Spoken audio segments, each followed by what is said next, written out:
Hi, folks. In this video, we're going to take a look at some more examples on 3.2. All right, so again, we're looking at independent events and mutually exclusive events. All right, let's take a look at the first example. So it says, let event A mean learning Spanish and let event B mean learning German. Then A and B means learning Spanish and German together. And so now they've given us some probabilities, all right? The probability that someone is learning Spanish is 0.4. The probability that someone is learning German is 0.2. And the probability that someone is learning Spanish and German is 0.08. And so the question says, are the events A and B independent?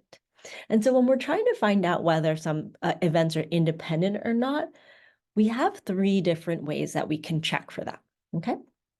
And so in particular, we can look for, does the probability of A given B equal the probability of A? Or does the probability of B given A equal the probability of B? Or does the probability of A and B equal probability of A times probability of B? And the way that I choose which one to use, it really depends on what information I have, okay? And so if we go back in, we might notice that we have the probability of A. Well, that's nice, okay? We also have the probability of B. So that's nice. And lastly, I have actually given the probability of A and B together, and that's really nice. And so just by looking at what information we have, I think it's pretty clear we want to just see whether the probability of A and B is equal to the probability of A times the probability of B. Okay, so let's plug in the numbers and let's see. So 0.08, does that equal 0.4 times 0.2? And so if we type that into our calculator, we see that 0.08 equals 0.08. That is good. So what that means is that events A and B are independent. Okay? Now, if we had gotten 0.08 equals 0.09, we would say no, that they're not independent events. Okay? All right, let's try another example. So in this example, we have a student who goes to the library, and let event B mean that the student checks out a book, and event D, the student checks out a DVD. All right, now you probably don't do that anymore these days, but let's just suppose we're looking at books and DVDs, okay? So suppose that the probability of B is 0.4. The probability that a student checks out a DVD is 0.3, and the probability that they check out a book and a DVD is 0.2, okay? And so what we're tasked with finding is four different things, all right? So we're gonna start with A, find the probability of B given D, okay? Now there is a formula that says the probability of something given something else is equal to the probability of those two things happening together divided by the probability that that given thing happens. Okay. Now it's important to think about like where the letters are, right? So because we're given that the student has checked out a DVD, that's the same one we see in the denominator here. Okay. And now I think it comes down to just plugging in the numbers that were given. So we have probability that they check out a book and a DVD is 0.2. And the probability that they only check out a DVD is 0.3. And so when we divide those, we get a probability of 0.67. And that's what we get for a probability that a student checks out a book given they checked out a DVD. All right, let's try part B. Part B says the opposite. The probability that a student checks out a DVD given that they already checked out a book, okay? And our formula is going to be pretty similar here, okay? It's going to be the probability of B and D divided by the probability of, let's make sure that whatever we have down here matches whatever's in that second spot, that given spot, okay? So this time we have probability of B in the bottom. Now we plug in our numbers, so we get 0.2 divided by 0.4, and when I type that into a calculator, I get a probability of 0.5, okay? And so before we go on, one thing that we might notice here is that the order in which we find these probabilities does actually give us different answers, okay? All right, let's take a look at part C. Part C says, are B and D independent events?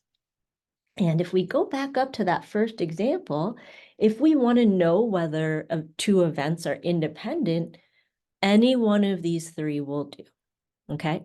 And if I look, it turns out that I have the same kind of information that I had for the first example. So I'm going to go ahead and use that same formula and see if it's true or not, okay? So the formula that I want to see is true is, does the probability of B and D equal the probability of only checking out a book times the probability of checking out a DVD? Okay, so we want to see whether this is true or not. Let's plug in the numbers we're given.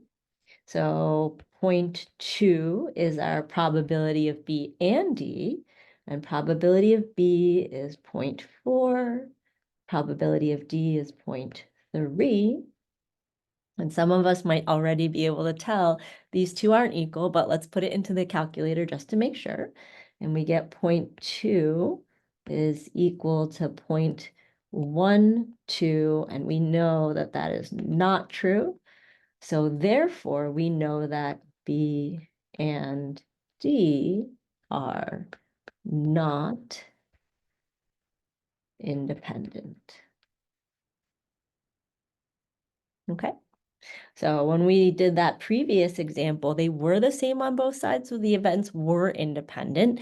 But here, what we're saying is that the chances that a student's going to check out a book and a DVD, they're not separate from each other. Like, they actually influence each other on some level, okay? All right, last part, part D, are events B and D mutually exclusive? And so to see whether things are mutually exclusive or not, and I'm going to squeeze this right on up here, that means that the probability of them happening together would actually be 0. Like, that's what it means to be mutually exclusive. It means that they never happen at the same time. And so if that were true, that means probability of B and D would be 0. But look at what they tell us. They tell us the probability that they are happening together is actually not 0. There's actually a probability they will both happen, okay?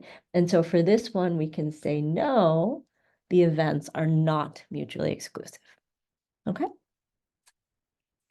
All right, and so that is going to be the 2 of the 3 examples. Let's go ahead and do one more example here, just for good measure. All right, so we'll look at a classic example involving some marbles in a bag. So in a bag, there are 6 red marbles and 4 green marbles. The red marbles are marked with numbers 1, 2, 3, 4, 5, 6, and the green marbles are marked with the numbers 1, 2, 3, and 4. And so let's kind of take the time to think about what all the different letters stand for. I actually find that super helpful when I'm reading a problem. Otherwise, it just looks like a bunch of numbers. But R is going to stand for a red marble. G is going to stand for a green marble. And O is going to stand for an odd numbered marble. Okay, and so they've actually been super kind. They have written out our sample space for us, right? Sample space, that's what we describe with the capital S, and it lists all of the possible things that could happen.